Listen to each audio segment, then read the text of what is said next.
સ્વાગત છે મિત્રો ગુજગાલ ચેનલમાં। આ વિડીયોમાં આપણે વાત કરવાના છીએ કે જો તમે આરટીઈ નું ફોર્મ ભરી દીધું છે તો ભરી દીધા પછી શું પ્રોસેસ હોય એની વાત આપણે આ વિડીયોમાં કરવાના છીએ।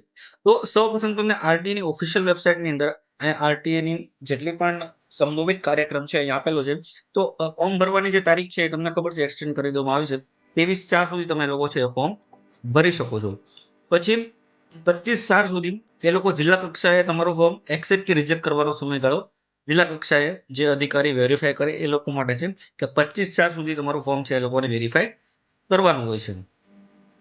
પછી આવે છે 27/4 થી 29/4, 29/5 નહીં આવે, 29/4 છે। આ 2 દિવસનો તમને સમયગાળો છે કે માત્ર કોઈ ડોક્યુમેન્ટ, જો કોઈ ડોક્યુમેન્ટ ખૂટતા હોય અથવા કોઈ ડોક્યુમેન્ટ અપલોડ તમે કરેલા હોય અમાન્ય હોય, અથવા તો તમે કોઈ ડોક્યુમેન્ટ અપલોડ કર્યા હોય સામેવાળાને દેખાઈ આવવાનું હોય, તો એ જો સ્થિતિને લઈ અને જો તમારું ફોર્મ રિજેક્ટ કરવામાં આવે તો તમને પુનઃ એની માટે સમય આપવામાં આવશે કે તમે 29/5 સુધી જે કોઈ ડોક્યુમેન્ટ ખૂટતા હોય એ ડોક્યુમેન્ટ તમે બીજી વાર અપલોડ કરી શકો છો।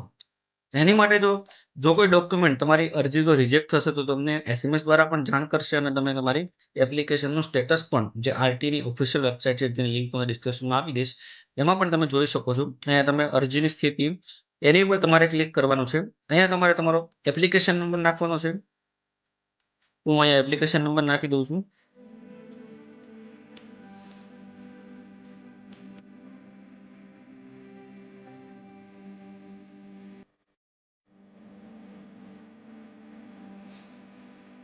અને અહીંયા તમારે તમારી ડેટ ઓફ બર્થ નાખી દેવાની છે। તમે સાઇન ઇન કરીને લોગિન કરીને પણ તમારું છે અરજીનું સ્ટેટસ જોઈ શકો છો। આ અરજીનું સ્ટેટસ છે કે આ ફોર્મ છે જિલ્લા કક્ષાએ અપ્રૂવ થઈ ગયેલું છે, તો આમાં કોઈ માથાકૂટ કરવાની જરૂર નથી। આ ફોર્મ છે તમારું અપ્રૂવ થઈ ગયું છે। જો તમારું ફોર્મ અપ્રૂવ ન થયું હોય, કોઈ ડોક્યુમેન્ટ અમાન્ય, કોઈ ખોટા ડોક્યુમેન્ટ સાંભળવાનું દેખાય એવું ન હોય, તો તમને 27/4 થી 29/4 સુધી આ 2 દિવસની અંદર તમને એ છે પૂર્ણ તક આપવામાં આવશે। અને જે તમને પૂર્ણ તક આપેલી છે એ 27/4 થી 30/4 સુધી તમારા ડોક્યુમેન્ટ છે એ લોકો બીજી વાર વેરીફાઈ કરશે અને એ ડોક્યુમેન્ટ જો વેરીફાઈ થઈ ગયા અને સક્સેસફુલી એક્સેપ્ટ કરી લેશે તો તમારું ફોર્મ છે જિલ્લા કક્ષાએ અપ્રૂવ થઈ જશે। પછી 30/4 સુધી એ તારીખ આપેલી છે 30/4/2026 સુધી અને પ્રથમ રાઉન્ડની તારીખ છે 4/5/2026 પછી પ્રથમ રાઉન્ડ બહાર પાડવામાં આવશે। પછી એવી રીતે જો પ્રથમ રાઉન્ડ પછી જગ્યા કોઈ ખાલી રહેશે તો બીજો આવશે, બીજા રાઉન્ડ પછી પણ જો કોઈ જગ્યા ખાલી રહેશે તો ત્રીજો રાઉન્ડ આવશે।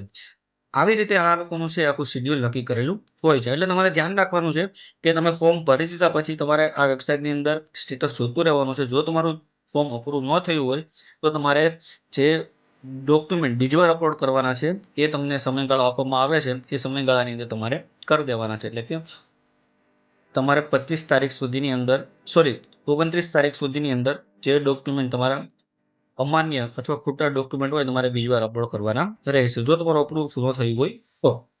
તો આ વિડીયોની અંદર આપણે વાત કરી આરટીઈના તમે ફોર્મ ભરી દીધા પછીનું શું કાર્યક્રમ હોય છે એના વિશે। આના સંબંધિત જો તમને કોઈ પ્રશ્ન હોય તો તમને કોમેન્ટ સેક્શનમાં જણાવશો, તો તમને જવાબ દેવાનો હું પૂરો પ્રયત્ન કરીશ। હા, વિડીયો જોવા માટે તમારો ખૂબ આભાર।